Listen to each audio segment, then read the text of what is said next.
Good evening, everyone. I'd like to call the special meeting of the school committee to order. The first thing that we're going to do is to say the Pledge of Allegiance, so please stand. I pledge allegiance to the flag of the United States of America and to the republic for which it stands, one nation, under God, indivisible, with liberty and justice for all.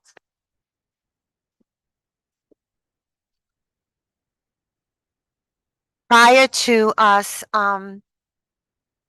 reconvening into open session, we had an executive session. And during that time, we just, again, according to the agenda, we were being updated on Cato Field and there were no votes taken. Colleen, would you like just to remind everyone where the exits are? And As a public meeting, we just like to make an announcement. The exits are to the rear and to the sides. so before we actually move to new business, which is the vote, the actual vote of the approval of the settlement amongst RAD Corporation, Robinson Green Beretta, and Gale Associates. I would like to take this opportunity to have our attorneys go through the agreement and the highlights in that agreement for the school committee and for the people here tonight. So I'd like to turn it over to Jackson and John. Good evening. My name is Jackson Parmenter, and I was one of the attorneys along with John Anderson, who assisted in reaching a resolution relative to this matter. The highlights from the agreement, and I'll give it to you in a nutshell, and then I'll break it down in a bit more detail relative to specifically the inspection and maintenance protocols. But in a nutshell, the agreement contains, as I just noted, an inspection and maintenance protocol that's going to last for a period of 4 years, starting this year through 2028. We have an escrow funded part of this settlement agreement, which provides for all the respondent parties here, the architect, engineer, and contractor, to put a certain amount of money into an escrow fund, which will be held in the event there's any repairs that need to be made to the field, and they are not able to come up with the money to make those repairs. There's also a settlement payment to Scituate in the amount of $92,500. And there are, importantly, last but not least, conformance letters that are going to be issued by both the contractor, the engineer, as well as the architect. And those are important here. Those conformance letters are important because what those conformance letters are telling us, and one of those conformance letters we just got today, and we will have the others after we execute the settlement agreement. What those conformance letters are telling us is that the field can now be used for its intended purpose as an athletic field. That's something we never had before.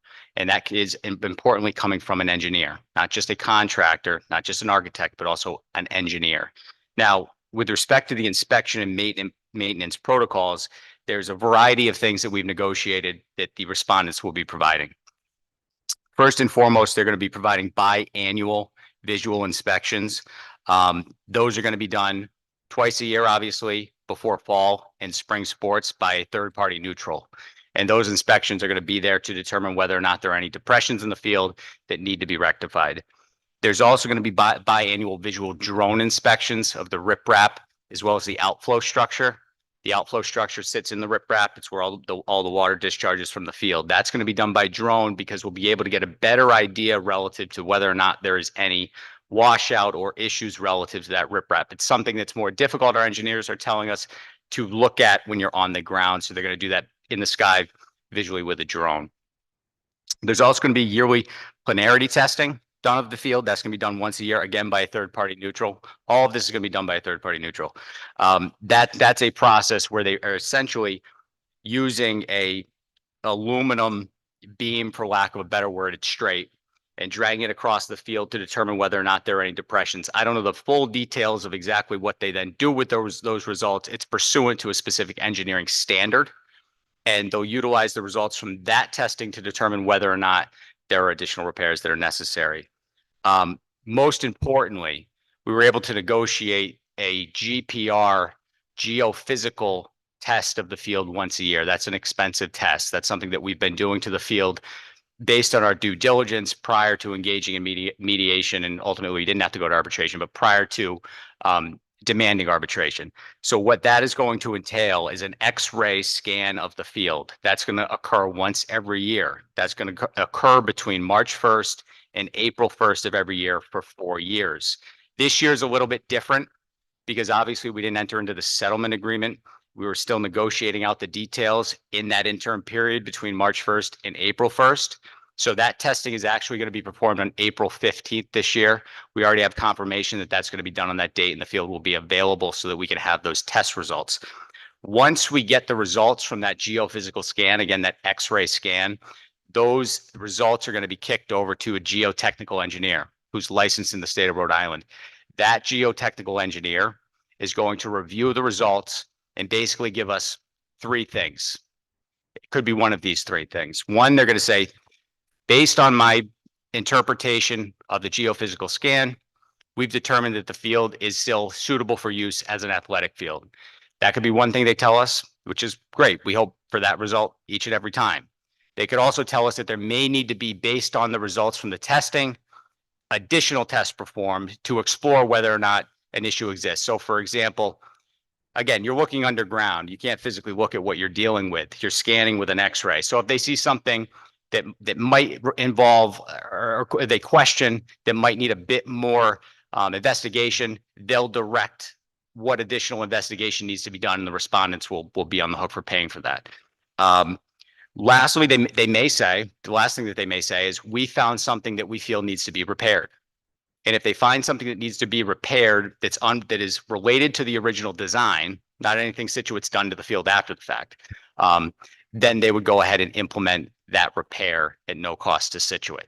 In a nutshell, those are the inspection and maintenance protocols, and we feel strongly, based on discussions with our engineers who we've been relying on throughout this process, that those inspection and maintenance protocols, which took us a long time to negotiate and get done, are sufficient to determine upfront, prior to any depression, sinkholes, whatever you want to call them, materialize relative to the field, so that we can in fact go in and fix those in advance of any issues that actually materialize on the field. Anything to add, John? Thank you, Jackson. If you could just elaborate a little bit. I know that our community has been, we all have been very frustrated, but especially the fact that we haven't been able to share a lot of the information during the mediation, and why did it take so long? Sure. This isn't quote unquote litigation here, because our contract demanded that we engage in arbitration as the form of dispute resolution, meaning that we can't, as a matter of contract, couldn't run into Superior Court and file a lawsuit. So the method for resolving this dispute was mediation and arbitration. So we demanded arbitration, and we first had to go to mediation. As with all legal matters, as some of you may know, hopefully some of you don't know, it's a lengthy process. It's the nature of litigation, whether it's in Superior Court or whether it's in an alternative dispute resolution context like the one we were in. It becomes even more lengthy when you're dealing with complex multi-party litigation, which is exactly what we had here. In my particular practice, I deal with a lot of complex multi-party construction litigation. When you're dealing with, for example, here we were dealing with an architect, an engineer, and a contractor, as well as a school district. Once you couple in the mediator, you were dealing with, at the end of the day, between John and I, 6 attorneys. I mean, from just a basic level, scheduling looking at everybody's calendar and trying to get everybody on the same page just to schedule mediations right off the bat wasn't always easy. But when we could schedule those, and we did, they were productive, but they were also, how should I say this? Not as productive as they could have been, because in my opinion, there was a strategy being played to prolong this as long as it could be prolonged. And and not on our end, because on our end, we wanted to get this done. What we felt like was happening, and we weren't going to let it happen, was that the respondents felt that there was a lot of political pressure, rightly so, being placed on the school committee to get this field open. And my personal belief, whether or not it's true, I don't know. My personal belief is they thought the longer this could drag out, we would, the better chance they would have of us caving on this. And we didn't, we couldn't cave on this because we had information that related to the safety of the students and potential community members that were going to use the field. We could not get from them, the respondents, anything telling us in writing that the field was in fact safe for its, or it could be utilized for its intended purpose. They didn't tell us it was safe either, nor probably would they. So it was a lengthy mediation process, not uncommon, however. When you're dealing with this many parties, complex engineering issues, these are the type of cases that do drag on. You have many engineers, 3 engineers, all having differing opinions relative to what the cause is, because again, we're looking under the ground. We don't have X-ray vision. We're relying on engineers who are utilizing X-ray equipment to tell us what they believe, what they hypothesize, what their opinion is relative to the subgrade condition. And when you have differing engineering opinions and getting different engineers together and trying to get them on the same page, and while they might not ultimately agree that each other's opinions are correct, what we were ultimately able to do, and successfully, and it wasn't an easy lift, was get them all to the point where they could live with, from a safety standpoint, live with the inspection and safety protocols that would be implemented so as to ensure that we could get out in front of any issues that may exist should there be, for example, a geophysical survey that reveals a potential problem. So marshaling all those individuals, the engineers, the attorneys, the mediator himself, it was a lengthy process, no doubt, but I will say it was a much quicker process than had we gone to arbitration. Had we gone to arbitration at the end of this, it would have been another 2 years. Jack, So can you just speak to just that piece? Again, lengthy. We all know how lengthy it's Sure. been. And as you stated, I think someone was looking for us to kind of back away and say, oh, just open the field and let it be. When things weren't moving, can you talk, or John, talk a little bit about how we were looking at dual tracks at one point to say Sure. enough is enough? Sure. So the strategy that we took, because we thought that that might be a strategy that was being employed, we eventually said, you know what, we're not going to, while we don't want mediation to fail, because ultimately that is going to be the most cost-effective way of resolving this for the community. While we don't want mediation to fail, we're going to continue down the mediation path, but we also said, you know what, we're also proceeding with arbitration. And once we did that, once we made it clear that we're getting our ducks in a row to go to arbitration because this is taking too long and we need to expedite this, we can do it on dual tracks, so explore mediation while we're proceeding down the road of arbitration. That is when finally we were able to get some leverage.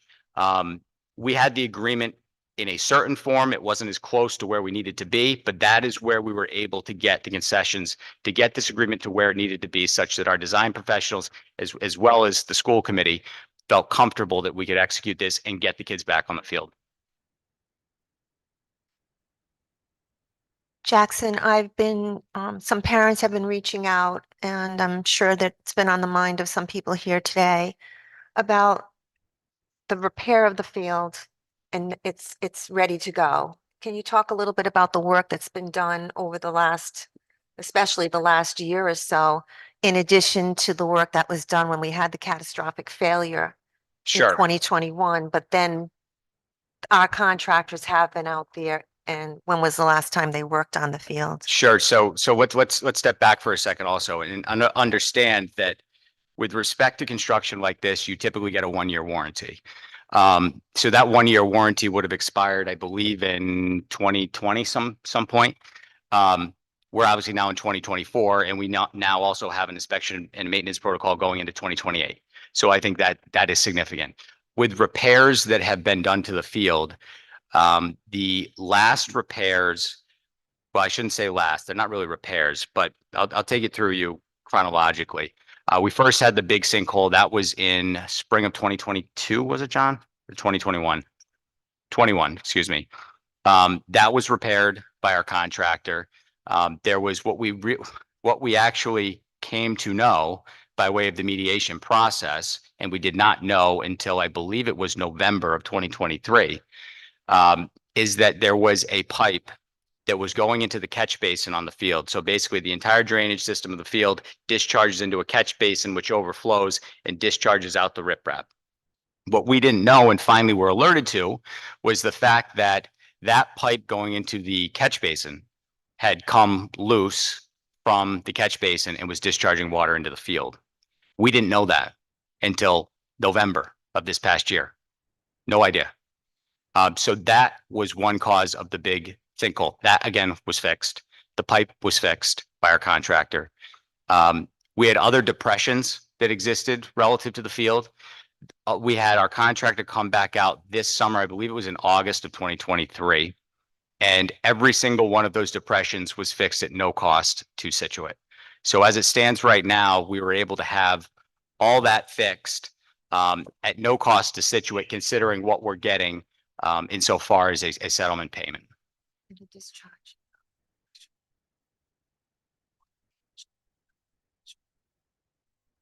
Oh, and that's right. And when they went down, this is one last thing that they did, because we had raised issues relative to there being debris in the pipes. And one of the theories as to why the field may be experiencing these issues was that the drainage system wasn't installed properly.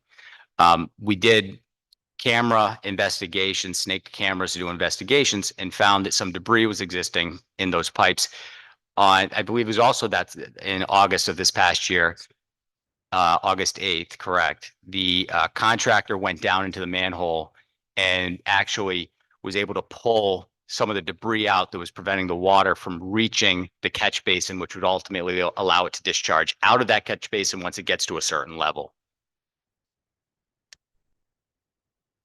So I think at this point in time, we've gotten the assurances that the field, from all three contractors, that the field is safe for its intended use, which is athletics, physical education, as well as any school events that is deemed appropriate by the superintendent and the high school principal. And we just, again, we just got the signatures on Monday. And we Right. just got one of the assurances today. And we had the meeting tonight because we want our community to be able to go on the field and on that track tomorrow morning. And so that's why we're here tonight to take the vote. Before we take the vote, I'd like to move to public comment. I know there may be a lot of questions. People have been wondering, why can't we get more information? Today, we can share that information. I wanted our attorneys here they were at the forefront of these conversations and these negotiations. But we're here tonight and you can ask us any questions right now that this is finally over. So if you want to make a comment or you have a question, please come up to the microphone and state your name and your address. And we also have people at home on Zoom. You're more than welcome as well. I'd like to take questions from the people in the auditorium. If you have any, please come up now before we take the vote.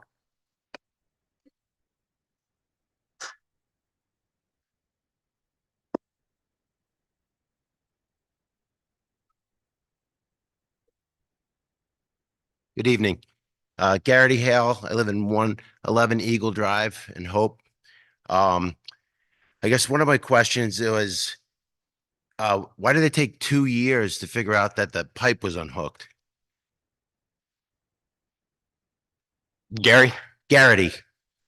Yep. Okay, so I touched on that a little bit, but I'll give a little bit more Yeah. explanation relative to that. So the reason why we didn't know is because we weren't told. And the only person that had knowledge relative to that pipe was our contractor. They're the ones who fixed it. And we didn't have any photographs. We didn't have anything telling us that that was an issue. And keep in mind, last November wasn't the beginning of the mediation process. We were already a year in. And they never brought it up. So we would never have the ability. We didn't know, and there was no reason for us to know at that point in time that that had happened. So there was no discharge point where you can do a visual check, a maintenance person, a town person. Is there a retention pond? Was there any way of visualizing, oh, well, this should be running and it's not running? I mean, that's You're 100% accurate. So yes, Right. there's a discharge out of this catch basin, right? And we Correct. did have issues at one point in time. We said, well, it's not discharging like we think it should. And then all of a sudden, miraculously, it was. And when we thought it wasn't discharging the way it should, what we thought and what our engineers thought was that the pipe, the drainage system underneath the field was not installed properly, allowing water to leach into the field.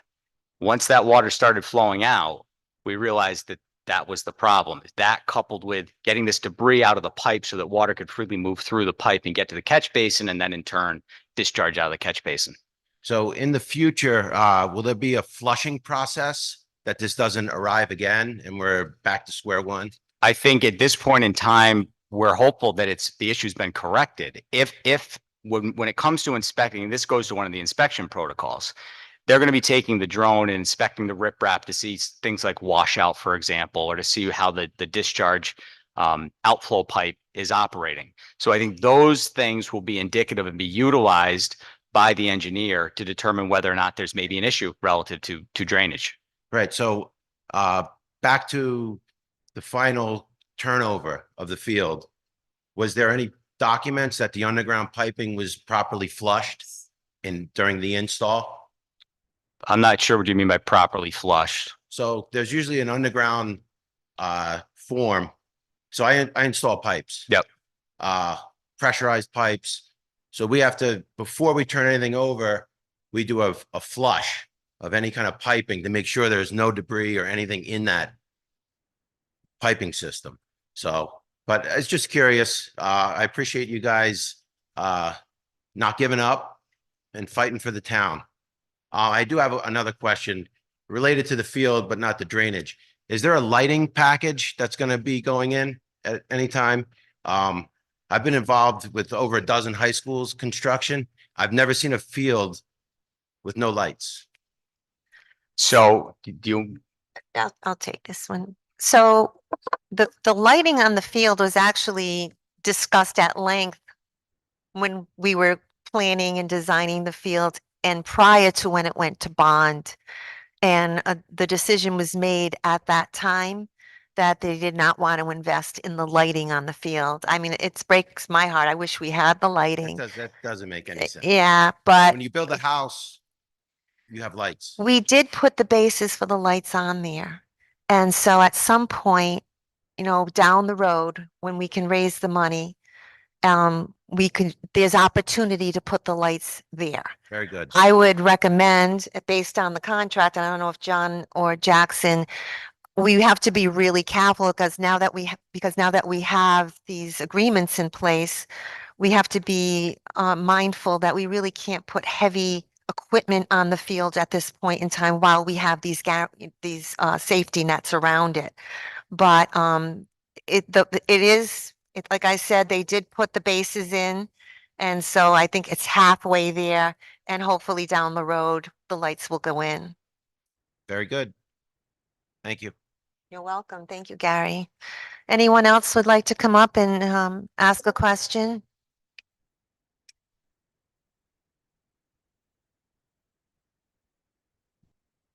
Ray Greglovich, 16 Woodland Road.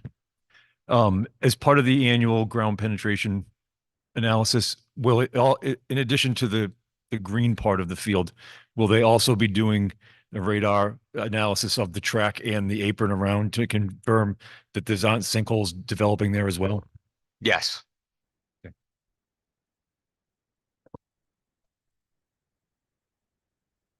Paul Amaro, 117 Trimtown, mediation and arbitration, and how much did that cost for the last 3 years? Did it cost the town or the school? So the actual costs associated with busing the children to other fields and rentals of other fields and things like that was about $19,000. We were very blessed to have our surrounding communities to rally around us and offer us the use of their fields, Johnston in particular. And as you know, Bryant College this year hosted our homecoming. So those costs were not as as high as they could have been. We spent potentially about 150,000 on legal fees and approximately the same amount on getting the testing that we needed to have done to even pursue this process so we could have some leverage to get into a 4-year guarantee. So, again, so I would approximately say maybe about $300,000 or so. So Carolyn, if I can just add, I'd like either Jackson or John just to speak a little bit about, because why we were, again, we're putting out $300,000. We're only getting back 97,000. Why is that? Because obviously we tried to track every expense. We wanted to recoup your money as best that we could, our own monies. So I just want a little bit, if you guys could speak to that. So the difficulty in reaching the number that we got to was the contract language that we had to deal with, and specifically the waiver of consequential damages in the contract. So what that means is that these costs, these consequential costs, these not direct costs, right? So if we had to do some repairs to the field, that would be a direct cost. But when you're talking about shipping kids to other fields or legal fees or expert fees, those are consequential damages costs. You're not entitled to recover those under the contract language. None of the parties to any of these contracts were. So we were handcuffed in that regard by the contract language. The, is there a flow meter on that drain pipe at all? Because I was there yesterday saying it was pouring out, not much water was coming out. I do not know the answer to that question, if there's a flow meter. Can you put one on? We can look into it. That would be nice, because with all the rain we had this year, there's no water coming, very little, I should say. It's a trickle. And now you got another problem with the flow meter going over the land into the drain. You can't flow water into somebody else's property. So I know that our director of facilities, he checks those drains and he walks that field after every single storm. And he has, including the outflow, and he has not found any issues that needed to be addressed. So we've not been talking really of- watching the Carolyn, I'm weather not and the- talking the field. Now you got water coming from the drain going to the storm drain on Rockland. Right. Well, like I said, we have someone that's checking that. That's part of our district. In addition, I just want to reiterate what Jackson has said. We had multiple geotechnical engineers looking at this system. And we have to rely on their expertise to make sure that they're telling us that this field is ready to go and that there should be Who has no the last say in problems. the field? Paul, let me finish. And that they're saying to us moving forward that they don't anticipate any problems. And if there are, they will come in and rectify them. Who has the last say on opening the field? The school committee. I disagree with you. It should be the town engineer. Okay, thank you, Paul. Is there anybody else that has any other questions? Hi, I'm Carissa Bernier. I live over at 59 Highland Terrace. No problem. I was just wondering, it sounds great, all of the inspection and the maintenance that's going to be happening, and thank you for your persistence with that. What happens when a depression is found, or if one is found? Who's responsible for repairing it, and how long will it take? Good question.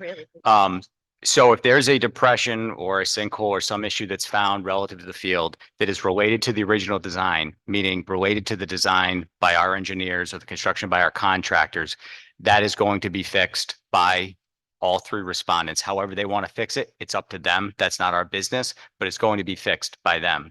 And it has to be fixed. We put language in the settlement agreement saying it has to be fixed within a period of time so as to minimize any impacts to the use of the field.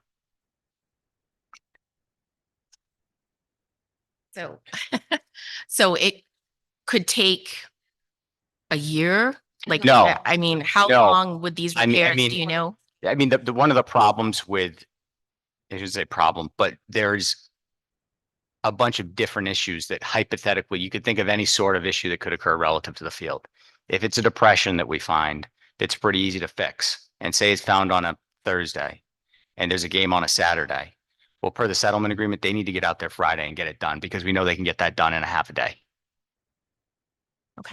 Great. Thank you. You're welcome. Good evening, Michaela Driscoll, 3 Burnt Hill Road. Just a question, and I apologize if you haven't clarified this. When you reference our contractor, is that the same contractor who built this field? And you were using the same contractor because that's part of the arbitration and the contract that you referenced that we're required to by that contract?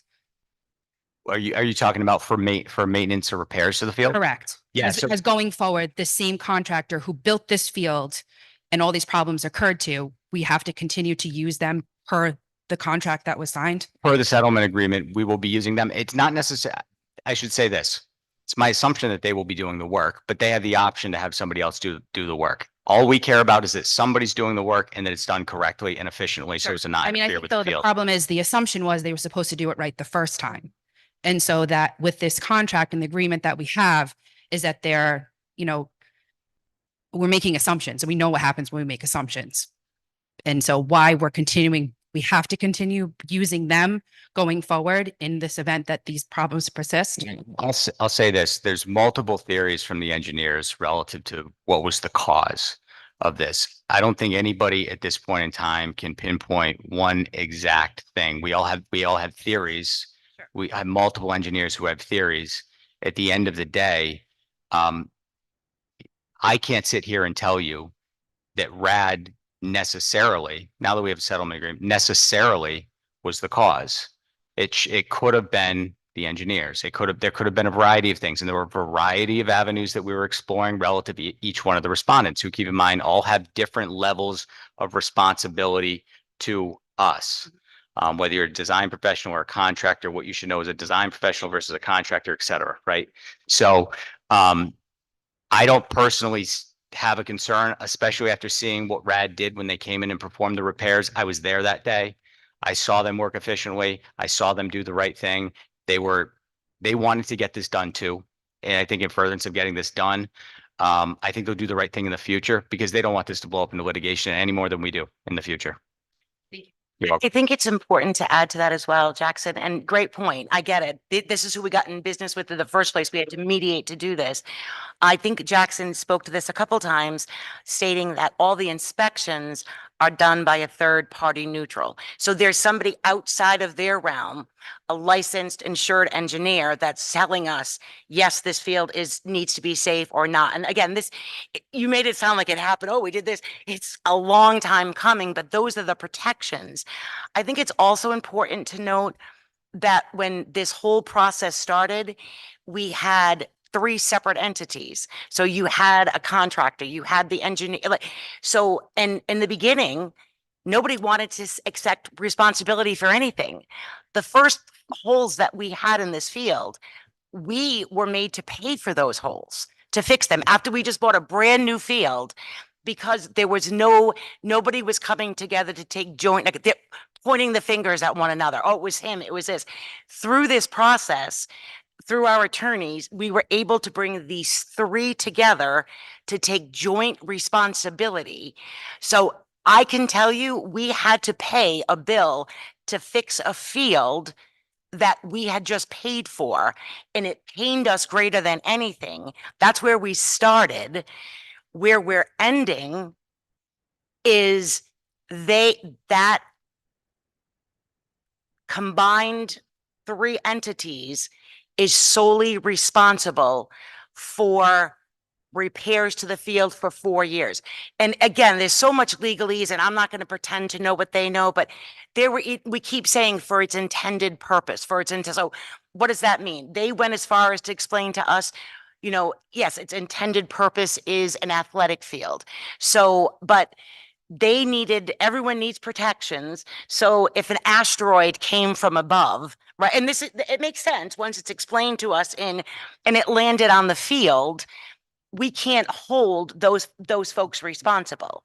But as long as that field is used for its intended purpose, which is all sorts of sports, we specifically spoke about if we ever wanted to do graduation or marching bands or this or that, that's part of its intended use. So as painful as it's been, and as long as this has been, we've moved from a place where no one wanted to take responsibility for this. And we're here saying, no, we just paid you. Like, what do you mean? You just built this. How can somebody?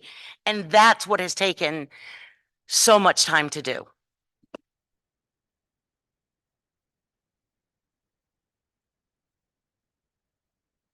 I just have one quick question. My name's Plus your name and address, please. Yeah. My name's Drake Dumont, 199 Nipmuc Road. I'm on the football team, wrestling team, and the baseball team. I was just wondering if we were to raise funds for lights, would it be allowed to be installed? Because as of now, that means we would have to play all of our games on a Saturday instead of Friday night lights. So that's been discussed. And I think there's several options being looked at right now to see if we could accommodate some lighting on there. I know the last time we tried to do that, we tried to do it quickly, but we do believe that there's alternatives right now that we could potentially use for nighttime lighting, for nighttime games. So again, I don't think anything's been decided, but I know that the superintendent and the athletic director and the high school principal are looking into it, at least in the interim. And Drake, I think we're not saying no to lights ever, right? And I get it. We want and I know you do too. We talk about this all the time. We want this field open for use. I get it. We'd love to have nighttime games. We'd love to. We're not at that point, but let's get this field up and running and see what comes. Mhm. Yeah. Thank you. Yeah.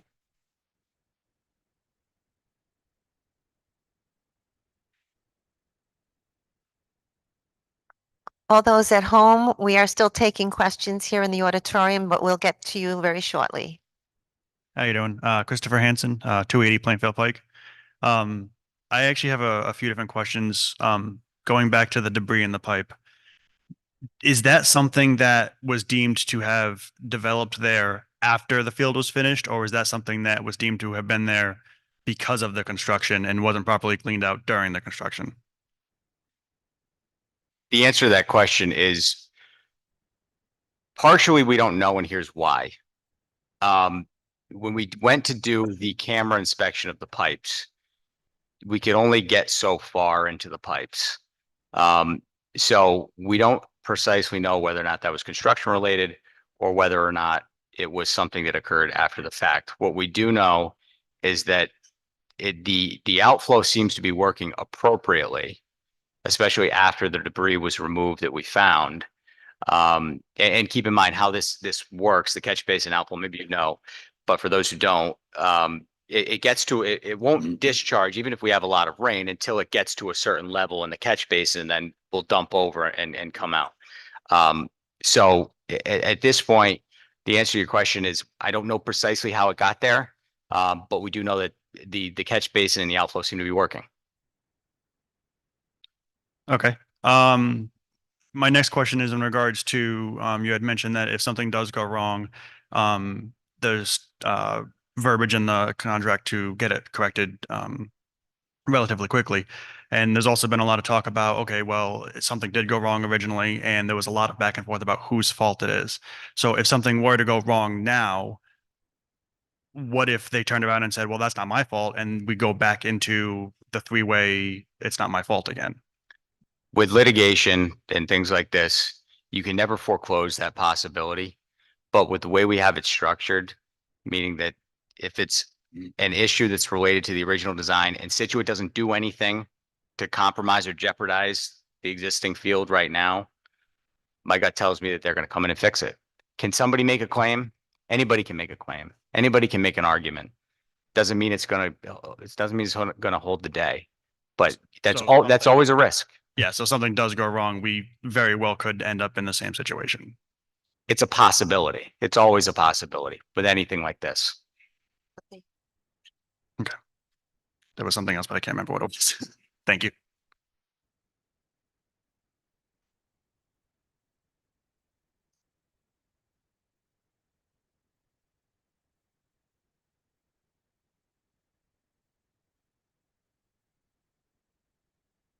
Richard Finnegan, Ridge Road. I'm requesting that settlement agreement. I'd like to read it. We're here tonight to vote on it. Do we have it? Yes, like the settlement agreement we do have. Again, Okay. it just came in this week with all the signatures. And just before the vote, I was going to tell the superintendent to post it on our website so anyone can read it. Are you posting it now? Would you like to see Once- it now? once I like the- to see it. Yes, that's what we're here once for. the school, Richard, once the school committee votes, then I will be able to post. That's the problem. We don't have a motion on the floor. So let's get to the motion and then we'll have comment on the agreement.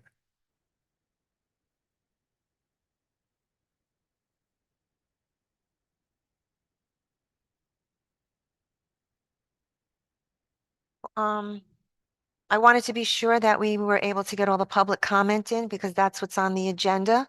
But I'll be happy to make the motion once we get through the public comment, Richard. And then if you have any questions about the contract, we have a copy here and we can give it to you. But this contract will be posted tonight after the school committee votes on it. Thank you. Is there going to be a report to the community? What happened? What occurred here? There's approximately 30 people from the community here tonight. It's a Friday night. Obviously, this is a night for families, not to go to school committee meetings. Well, we're not going anywhere. And, if we have another meeting and people come up with public comments, we can put this on the agenda. We're not going away. We're So- not going to shy away from any questions. And quite honestly, Richard, the reason why we have it on a Friday night, we didn't want to wait till Monday because it was supposed to be a nice weekend. I hope the sun does come out. But I know that you walked on the track. You can do that. Our people can get back out there. It's their complex. It's their track. And I think the committee did not want to wait one more minute. We just got this and we're open the field. And we've been waiting and waiting and waiting, and so has our community. So it wasn't an intention to have it on a Friday night. So, nobody would come. Personally, I was hoping that we would fill the auditorium up. But we'll be available at future meetings. Every one of our emails and phone numbers is on the website. I've been fielding questions from parents since we posted for the meeting. So, we'll be ready to answer any questions or hear out our parents. So I just want to kind of piggyback on what Carolyn said. So, two pieces. So as far as, and I'm thankful for everyone that's here tonight. Along with Carolyn, we had a meeting Tuesday night. So if this is something that we had prior to Tuesday night, it would have been on the agenda. Obviously, you're very much aware of open meeting laws and what needs to be posted prior to. We didn't have it.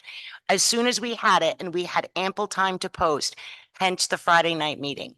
We are painfully aware, as every member of this community is, how long this process has gone. We didn't want to waste one more day, hence the Friday night meeting. As far as letting our community know, I would hope we sing it from the rooftops. We have had to remain quiet, and I'm so sure everyone is sick of hearing we're in litigation. We can't talk. We can't do this. At the end of this, it's over. We will have a field that's open, and I can speak for myself. I have nothing to hide, nor do I believe anyone else at this table does. So we're happy to answer any questions. And we no longer have to say, I'm sorry, we can't say anything to the taxpayers of this town.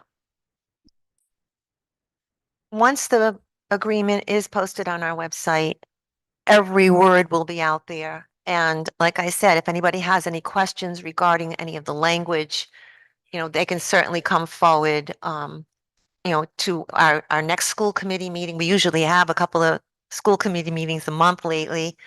And we would be happy to field any of those questions. But again, reach out to us. I mean, it's so much, sometimes it's easy just to make posts on social media, but nobody picks up the phone and calls to, at least to try to have a conversation. So is that a no? I know for what? A report to the community? What happened? What occurred here? Well, that's what we're doing was my tonight, question. isn't? Being videotaped. Yes. I mean, it's here, it's going to be on clerk base. It's all being recorded. I think I don't have a problem putting that no, together. nor I do mean, I have you know, we I mean, utilize we the didn't- town listserv that the field is open. When Mhm. if we are able to finalize tonight what we need to finalize, it's the taxpayers' field. And also, again, there is a videotape of tonight's meeting, and I thought Jackson was very articulate and explaining what this process has been. So it's available and they'll be able to log on to this meeting and hear the explanation. So there were three engineers, as Jackson said. So what were their conclusions that what occurred? How did this happen? You're asking about the potential causes? Yes, Okay, and what specifically? The bigger sinkhole or the depressions? Generally? both. Generally. Okay. There's different theories about what happened. Nobody can definitively say what the cause was. The theories, some of the theories, I can tell you some of the theories. Some of the theories were obviously the fact that the pipe got disconnected from the catch basin. There was a theory relative to the existing soil on the field not being suitable. There was a theory relative to the defective installation of the drainage system, being that it didn't comply with the manufacturer's recommendations. There's a bunch of theories out there. Every engineer had a slightly different one. What the ultimate cause was depends on which engineer you ask. And I'm not one, unfortunately. What did our engineer? What did believe it our was? engineer Yes. think? Our engineer thought that it had to do with a combination of the drainage system being installed as well as the existing soils on which the field was built, basically fill. So dumping fill or gravel over water didn't help. Is that what your engineer said? I don't, Well, I'm not sure what the question I is. saw a photo online on GIS when they were building the field that they were just covering ponds of water. Angie, first of all, Mr. Finnegan, we weren't even here, most of us, when Oh, this I'm not- took I'm not- place. Well, I'm just making I'm not blaming the clarification. school committee, The but town council is the one that signed the contract for this field. And it wasn't any other country. It was probably 3 town councils ago, the independent men that signed the contract for this field. So you're talking about things that transpired almost 5, 6 years ago. We were not here. it's a I school, also, let me just also follow up if you don't, building the track. Richard, can I Sure. just follow up?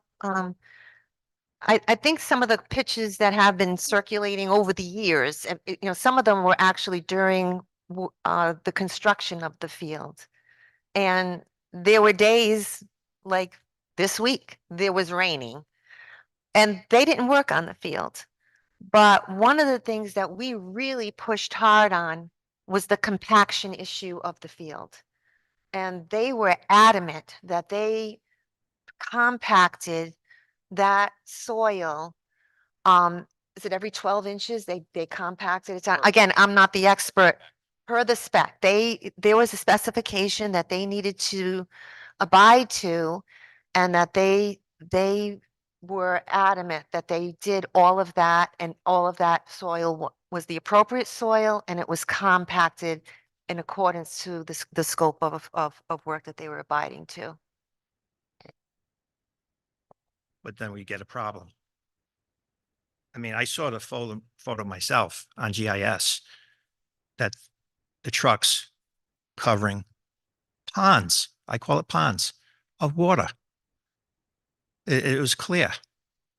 And then we get a field that starts to create sinkholes. Well, all I can tell you is Depressions. the same thing I told Mr. Lamoureux. This has been looked at every which way by experts that that do this. They're geotechnical engineers. They have done ground penetrating radar on every aspect of that field. And there have been conclusions that that field will hold that, and and so our position was, if that's if that's how you feel, then stand behind it. Give us the assurances that the field will hold. And it took us a while, but we got them there. And they signed the agreement, and they're going to do all of this testing to make sure that that field holds. So I don't know what ponds were there. All I can tell you is, since that field, there has been probably no field in the state that has been looked at and, tested as much as the field that's outside this building. It has been scrutinized. So I don't know if I'm ever going to satisfy Mr. Lamoureux or whatever pictures people have seen. All we can do, we're not the experts, is depend on the people that we hired and the geotechnical engineers that were also there during mediation. And I trust our geotechnical engineers. Collier could not have been there, the #1 company in the country that does this kind of work. And once they were looking at everything that happened and what was disclosed to us in November, they were absolutely on board with us, saying that that we could confidently enter into this contract with a 4-year guarantee. So, I mean, you saw a picture, Paul goes and takes pictures of the water coming out of pipes. I have to rely on the people that have the expertise here, and that's what we're doing. And and again, an asteroid can come, things can happen, and if something happens, they will fix it. And they've been very cooperative, especially RAD. They've been here every time there's been an issue, they come back out and they fix it for us. They got their people into the manhole covers. So I know that there's been a little concern about that, but I believe that they will follow through on that. I want to follow through on school committee member Kevin Pendergast's comment. It was the independent men that got the funding for that track. Are you saying that it was their obligation to oversee the building of that track? I think if you don't, I think what happened during that time, and I think I was on the school committee like 5 minutes, and it was a long 8 years ago, 7.5 years ago. But I think that the past council felt very strongly that they needed to really take the reins and control over the contracting of this field. And so the attorneys, the council attorneys, as well as the council at that time, took the contract, and they were the ones that affixed their signatures on it. It didn't go through the school committee. It went through the town council. And I don't know whether or not what that means. But I even questioned our attorneys about some of the language on some of the hold harmless issues that we couldn't recoup some of the funds for. And I'm told that is somewhat typical language that goes in most contracts. So I don't know if you want to add anything, Kev, to that. No, the only thing I wanted to add is you're stating or talking about photographs back 4, 5, 6 years ago, and you're kind of bringing it up and trying to put it on our responsibility. The responsibility that we had was to make sure the field was safe for everybody to play on, as is a soccer field or lacrosse field. That's why when you mention the lights, it's very difficult for us to have lights because on the far side of the field, we can't get basically machinery up to put lights up onto the poles that are already put in place. Well, we would love to have lights. So my point is, we can't go backwards, Richard. We can only go forward. And we're trying to do the best that we can do for the town of Scituate. I think the president of town council at the time signed the agreement because that's for financing purposes. If I'm wrong, please let me know. Why you think it's because of financing purposes? Wrong. I'm wrong. Okay. So then I have been in Back- business for a long time, Richard, and I don't know why the council entered into that contract. We've since then, I don't think the council has signed one contract for the school committee for anything. for the $1 million well that's going up. That thank you for helping us get that water system. That's also going to put water at Rockland Oaks. I signed that contract. So I don't know why that they inserted themselves, but it muddied it a little bit. And you know that we had a hard time even finding that contract. You helped me get it. But here's a problem. This is the first I'm hearing of this. And what was the school committee doing? Were they asleep at the switch to allow the town council to take over the duties of the school committee? Are you kidding me? Jin, would you like to see the scars on my back on the fights that I had trying to keep it autonomy and included only in the school committee? I don't think at this point, that it's even worth discussing. It's a moot point. That happened. The field was built.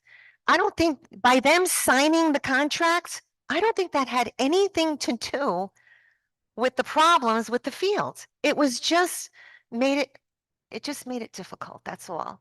And I'm not faulting them if that's the way that they wanted the safety nets that they felt like they needed at the time. But I just want to say that you don't recall the joint school and town council meetings on this? It was tough. And I feel like, and I want to just reiterate with what Kevin Pendergast said, I don't know why we're going back and talking about that. I really don't. Well, I want to move forward. I want to get our kids on the field. And I don't think at this point it matters who signed the original agreement. Yeah, I'll tell you why it's worth talking about it. Because we had a track before this track that this community was told was going to be a state of the arts track and field. And what did we get? Garbage. Are we going back even further, Richard? Because Yes, when I because went door to- history repeats itself. no, it didn't. Because when I went door to door, that was the number one issue I heard from people. Well, you promised us this regulation track. I will guarantee you this year, our boys and girls will be on that track and there will be meets happening in there in the next April and May.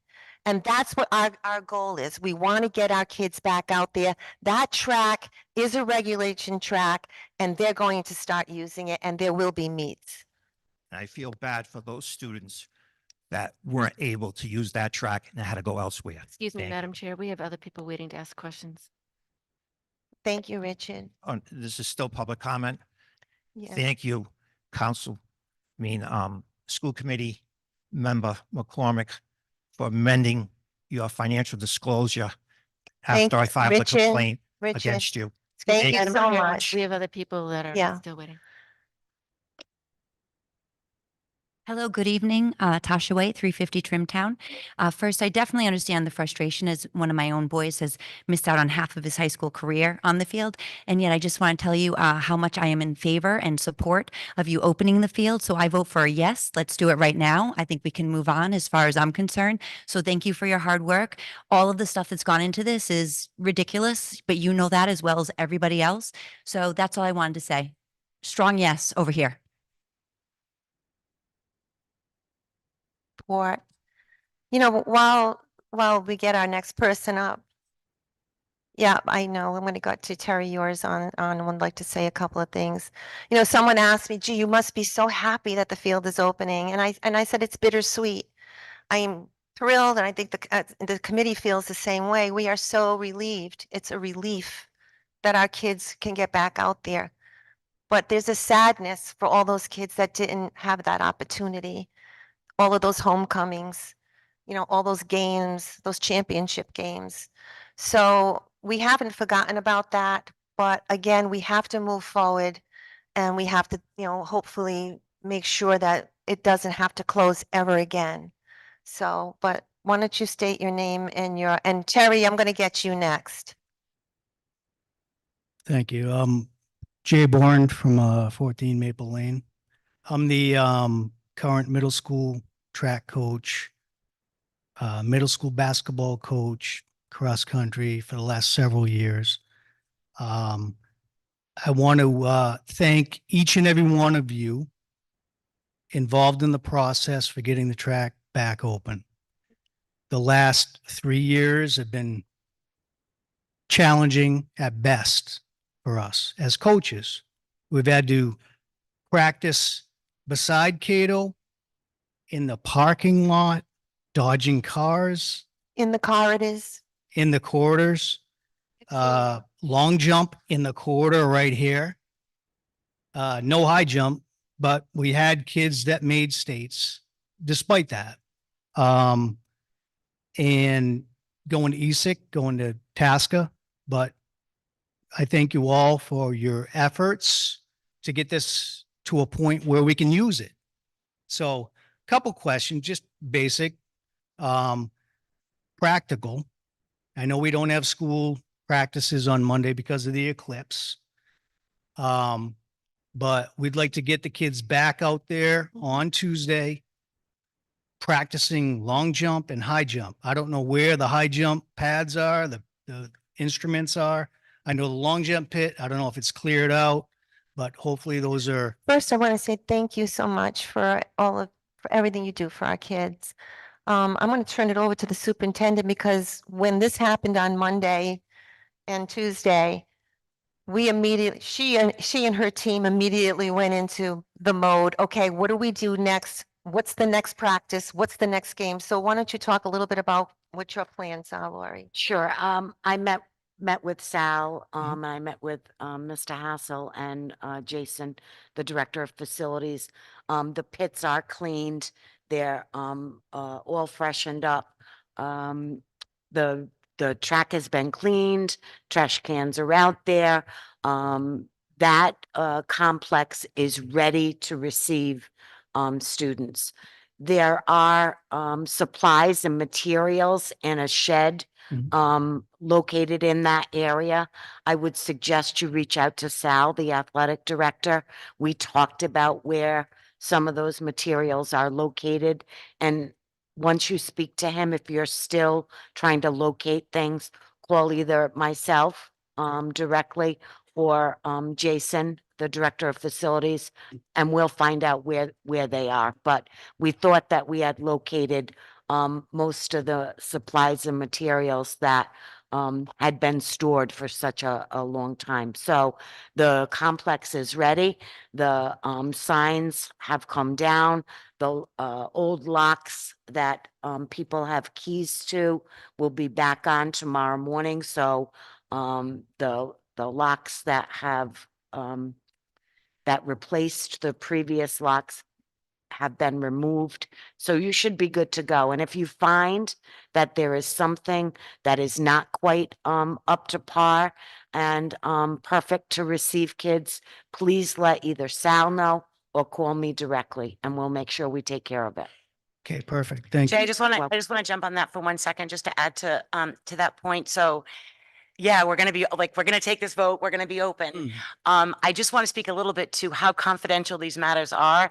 Our athletic directors, our building principals. So yeah, it's a little bit crazy. We're going to go from 0 to 1,000. So give us a minute. And I know you're not saying it in that sense, but it's that tough. Our poor athletic director and principals are trying, we wanted so much to say we're almost, but we couldn't, right? So it's going to take a half a minute. And last thing I want to say to you, I think being a middle school coach is probably the most difficult unsung heroes of everything. Never mind the fact that you do it and then we close a track. So for sticking with us, thank you so much. No, I appreciate it. And I think, so from our perspective, my wife too, head coach, we're not communicating anything definitively.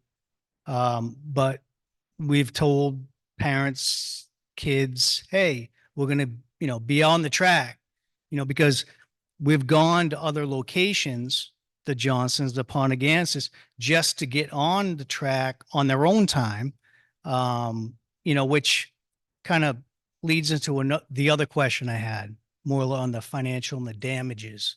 So in the mediation, there have been several kids that have left the district, right, that have coached because of sports. Now, you can look at the numbers, and if it was 80 kids that left 3 years ago to go to Pontiac or Smithfield or Cranston West or Johnson, well, no one's really going to Johnson, but you know what I mean? No offense, Johnson.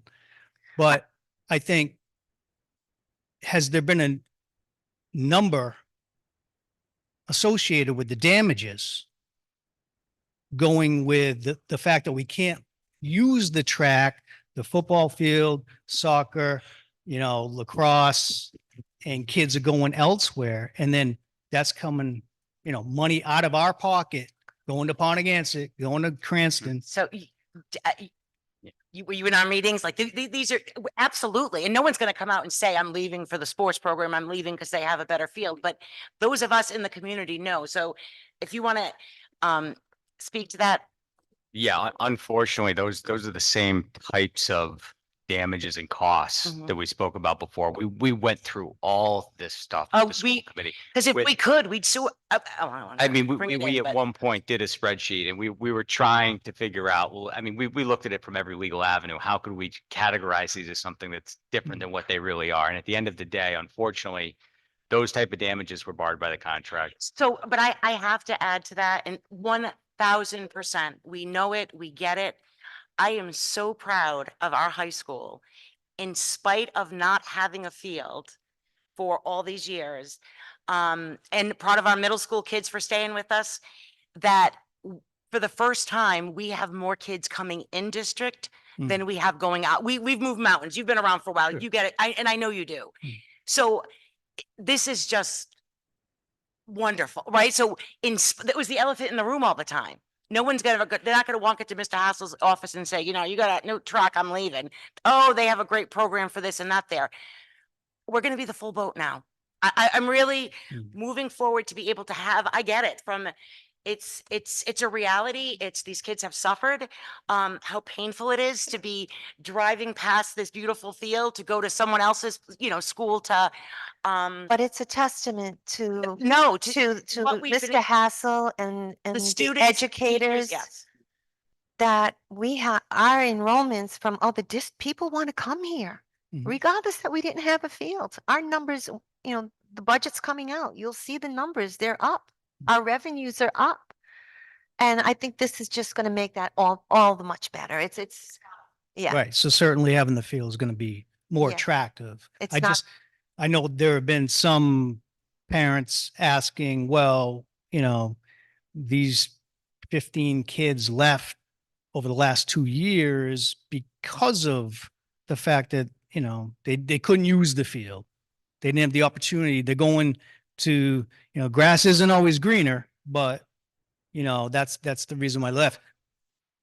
Right. Right. Right. So, but again, back to my first point, thank you all for your efforts and the fact that the track's open. And Let's go. By the way, make sure you tell the students tonight. You can Yeah. send out an email in the morning and maybe they'll be out there practicing on their own tomorrow. Yeah, So, we will. Thank you. You're welcome. Thank you again. I'd like to go to Terry Yor. Terry, can you hear us? I can. Thank you so Can much. can you just state your name and address? It's Teresa Yor, 540 Field Hill Road, Clayville, Rhode Island. I'm not going to, obviously I had a list of questions that I've been checking off as other people have asked them. I'm happy to realize that this settlement agreement will be a public document because I myself would like to review it. I would like to know if there's a remedy clause in the settlement agreement, if there's a default. Sorry, what's the question? Is there a remedy clause in the settlement agreement if there is a default? Oh, a remedy in the event of default clause. Yes, in the settlement agreement. So where do we go? Do we go Well- back to arbitration? Do we go to litigation? Do we have a remedy clause in case? Correct. Yes, 100%. So in the event that there's a default under the contract, we would do exactly what we did under the prior contract, mediation, arbitration. Okay, so it is in it is in the settlement agreement to revert back to that, correct? It is. Thank you It's so in much. It's in paragraph 15. Oh, thank you so much. All right. So, and then The other thing is, obviously, I'm take it we did not seek, attorney's fees. Is that because that is considered a consequential damage in the, original contract? Yes, that's 100% correct. And also, there's the only way you are entitled to attorney's fees in the state of Rhode Island is if it's actually provides for the award in the contract, or if a statute allows for the award of attorney's fees. Otherwise, attorney's fees are, as a matter of course, under our American rule, just not granted. But yes, ultimately, to answer your question, yes, those are the type of consequential damages that are barred unless you were to have a provision in the contract or a statute that would provide otherwise. So there wasn't, so that's my question. I guess there wasn't a provision in the contract for attorney's fees. That's correct. Yes, okay, perfect. And lastly, I'd just like to thank everyone for all their hard work with this, and thank you for having this meeting on a Friday night. It's just been a long haul, and I appreciate every effort. As a councilwoman in the town of Scituate, thank you, thank you, thank you. Thank you, Terry, for everything that you do as well. And I appreciate the support. We have one more person online, Scituate Spartans. Mr. Spartan, can you state your name and your address? Hi, it's Bianca Mancini, 665 Hope Furnace Road. Not sure why that says that. I apologize. So two questions and then just a quick comment. First off, can you just elaborate specifically a little bit on the intended use? And I guess my pointed question would be if we wanted to have, an event or like you said, a homecoming or a graduation, something outside the scope of a general athletic game, is that something that is considered intended use? In fact, you'll see in the settlement agreement that we specifically note that something like graduation falls within the context of it being used for its intended purpose as an athletic field. So yes, those types of things will be within the scope of activities that this athletic field is suitable for use for. Okay, great. Second question, obviously we didn't have this field open and running for too long before we had to close it. I'm just thinking ahead to just the general maintenance of a field of this size. Is that something that has continued to stay within the school's budget? And is it something that we have covered going forward? So obviously any machinery or equipment or any type of additional maintenance that field would need, is that something that is already, set aside? It's there. We're not going to have to worry about that. Yeah, I got it. So I think just for the people here tonight, I think the question is that does our school budget include funds to support the maintenance of the field? And the answer to that is yes. Quite frankly, one of the benefits of an artificial turf field is that the maintenance costs are not as high as if it was a natural field. But we've already purchased the equipment to keep the field raked, and our staff and our groundskeepers have been trained on how to maintain the field. And it was it was the contractor, RAD, that came and trained our staff on how to maintain it. So to answer your question, the maintenance for this field is included in the budget. There's nothing stopping us now. Okay, great. To piggyback just on the first question about the intended use, is there going to be any restriction on, building a press box or a concession stand or someday bathrooms or anything of that nature? Is that all okay to move forward I with? think as long as if I recall, and I know that the Boosters Club, they're amazing, by the way, and thank you for all you do. They actually had a brick fundraiser and for the purpose of building a concession there. And where the concession is outside the fence of the field. So I do not think that would interfere with the contract at all. So. Okay. And then lastly, just a quick comment. Obviously, as a parent, I'm happy and sad. At the same time, obviously, I have a daughter who's graduating that, lost out on her entire career. I do have a younger daughter that is a track enthusiast, so she will get to use it. So I'm very happy about that. I want to just make a comment that I am so proud of the students that we have in this district for their perseverance and what they've accomplished, even having this big black cloud hanging over. We've won a lot of championships while this field was closed. And, and it's absolutely, they deserve everything. Yeah. I I just really want, stared at this thing for years. And I just think that they deserve a little bit of credit too. So thank you for your hard work. And I just want to get out there. Okay. Thank you so much. Okay, there's no other hands at home. Is there anybody else here tonight that has a question? If you have a question, please reach out to the superintendent, to one of the school committee members, and we will be able to respond to that. But with no further ado, do I have a motion to approve the contract to open up Cato Field? All those in favor? Aye. Okay. Go unlock it. We're ready to go. Dark now. Thank you again, No, thank you to everybody, everybody. for all of yours. And thank you for your support. Thank you. I'm sorry? Do I have a meeting? Yeah, to- you just said all the.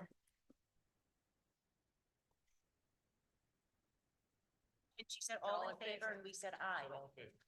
Yeah, we're all good. Do I have a motion to adjourn? I'll make a motion to adjourn. Second. All those in favor? Aye. Thank you, everyone, and have a Thank nice you, everyone. evening.